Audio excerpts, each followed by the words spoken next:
I filed my last report from the press bay of the Ardennes Reach at 0340 hours. Ship time, 11 minutes before we crossed the Communion threshold. I had been embedded with the Valdric Hammer for 22 weeks by then. I knew the name of every flag captain in the formation. I had eaten in the enlisted mess. I had watched Admiral Korak Sane eat the same cold breakfast every morning for 5 months. Gray porridge, black coffee, no sugar, and I had never once seen her hands shake. I want to be precise about what I witnessed. That is, after all, the only thing a correspondent is for. The Verath Communion executed 22 human diplomatic personnel on the open channel at 11:07 hours on the 14th day of the third month of the year the compact calls the year of formal contact. The delegation had traveled 46 light years under a flag of truce, carrying credentials endorsed by 7 sovereign human governments to negotiate transit rights through the Communion's outer sectors. Standard interstellar diplomacy. The kind of meeting that had happened 100 times in 100 corridors in the 30 years since we first made contact with the wider galaxy. The Communion gave them 7 days. That is the part I want you to understand clearly, because the Communion's own archivists, I have read the recovered records, classified what followed as a formal courtesy window. 7 days, they said, for the delegation to conclude their personal affairs and compose final statements. The phrasing is bureaucratic and perfectly measured, and it means exactly what you think it means. 22 men and women were told, in formal diplomatic language, that they had 1 week to live. They were not charged with anything. No crime was named. The Communion senior adjudicator, a creature called Vasht Orin, explained on the same channel that humanity's petition for transit rights had been reviewed and that humanity's standing to negotiate was found to be insufficient. The execution, he said, was not a punishment. It was administrative. The chief negotiator's name was Mira Osi. She was 63 years old. She had spent 31 of those years in interstellar diplomatic service, and she held advanced degrees in xenolinguistics and systems law, and she had negotiated the Paravan Accord, which ended a border conflict between 2 non-human civilizations and saved, by conservative estimate, 400,000 lives. She was, by any measure, one of the finest minds humanity had sent beyond its own solar system. On the 6th day of the 7-day window, she made a statement on the open channel. I have the transcript. I will not quote it here at length, because it is not mine to summarize, and because anything I said about it would be insufficient. What I will tell you is that she was not afraid, and she was not angry, and she did not beg. She spoke for 11 minutes. She named each of the other 20 members of the delegation. She said their names slowly, one at a time, with the care of someone who understood that she might be the last person in a position to say them clearly. She described what each of them had hoped to accomplish. Then she closed her statement by saying, in the Communion's own formal register, that humanity received their message, and that humanity would respond in kind. The Communion did not find that threatening. Their adjudicator filed it as a closing courteous acknowledgement. I have that document, too. On the 7th day, at 1107 hours, the execution was carried out. The channel was open. We watched. The Valdric Hammer began formal assembly at Saron Belt Yard 7 9 days later. The yard had been in care and maintenance status for 4 years. It came online at full capacity in 72 hours. The first frame keel was laid before the month was out. I requested my embed assignment the day the assembly began.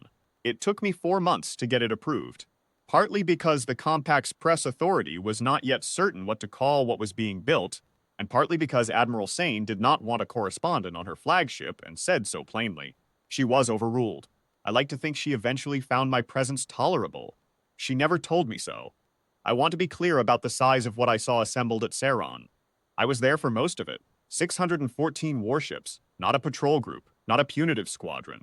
The full inventory of 6 separate compact naval districts, pulled from postings across 4 sectors, plus 31 vessels that had been in refit and were completed early to make the deployment window. The formation took 11 days to arrange into transit order. From the observation deck of the Ardennes Reach, I watched it happen. The slow geometric discipline of that many hulls finding their positions, and I have been a correspondent for 20 years, and I did not have adequate language for it. I still don't. The Valdric Hammer, that was the formation's designation. I don't know who chose it. I asked Admiral Sane once, and she looked at me for a long moment and said it had been chosen by the yard workers at Siren 7, who had voted on it the night before the first keel was laid. She said she thought it was appropriate. Then she went back to her porridge. We crossed the Communion threshold at 0351 hours. The formation held spacing discipline through the crossing. No variance, no drift.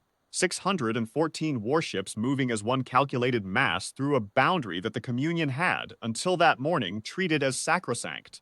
Their border warning system activated on schedule. Their automated challenge protocol broadcast on 4 frequencies. We did not respond. I was in the press bay when the Communion's emergency diplomatic channel opened. It was 0403 hours.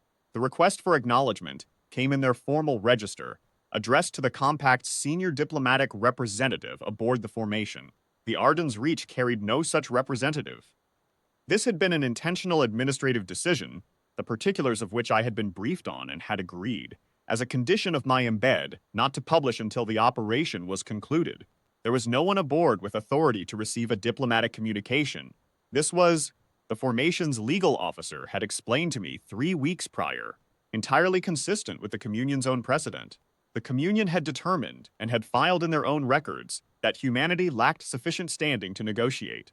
The Valdric Hammer's formation was simply operating within the framework the Communion had established. We had no diplomatic standing. We had therefore sent no diplomats. The channel request was logged, automatically, by the Ardennes Reach communications system. Logged and not answered. At 047 hours, Admiral Sane gave the order for the first phase of the operation to begin. I watched from the bridge. She did not raise her voice. She had finished her coffee. Her hands were steady. What followed took 9 hours and 40 minutes. I will not describe the tactical specifics, because I am a correspondent and not a military analyst, and because the specifics are, by the time you are reading this, available in the formal record. What I will describe is this. The operation was methodical. It was sequenced.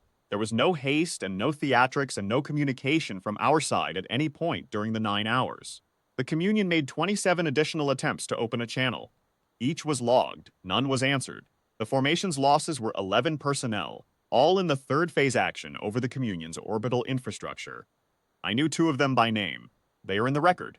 At 1726 hours, with the operation in its final phase, the Communion opened a channel on a frequency that had not been used in the engagement, an old standard frequency, one of the ones humanity itself had used in the earliest years of contact.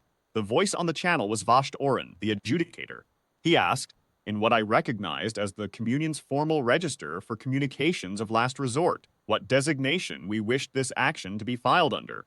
He was asking what to call it, for the record, for their archives. Admiral Sane looked at me. I don't know why. I was a correspondent. I had no authority and no standing and no role in what had happened over the preceding 9 hours. She looked at me, and then she looked at the communications officer, and she said to open the channel. She spoke for 11 seconds. She said, "You file the execution of Envoy Mira Ose and her delegation as a diplomatic formality. File this the same way." Then she nodded to the communications officer and the channel closed. The operation concluded at 1809 hours. The formation held position until 2200, then began transit order for the return crossing. I filed my report from the press bay at 2340 hours. It was the longest report I had ever written. I do not think it was adequate. It was, however, accurate.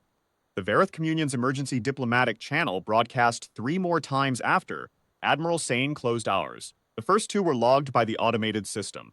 The third came in on the same old frequency Oren had used, and it was not addressed to any authority aboard the formation, and it was not in the formal register. I listened to it. I can tell you that it was long, that it was not, by the end, composed. It was not answered. Some things, once filed, do not require a response.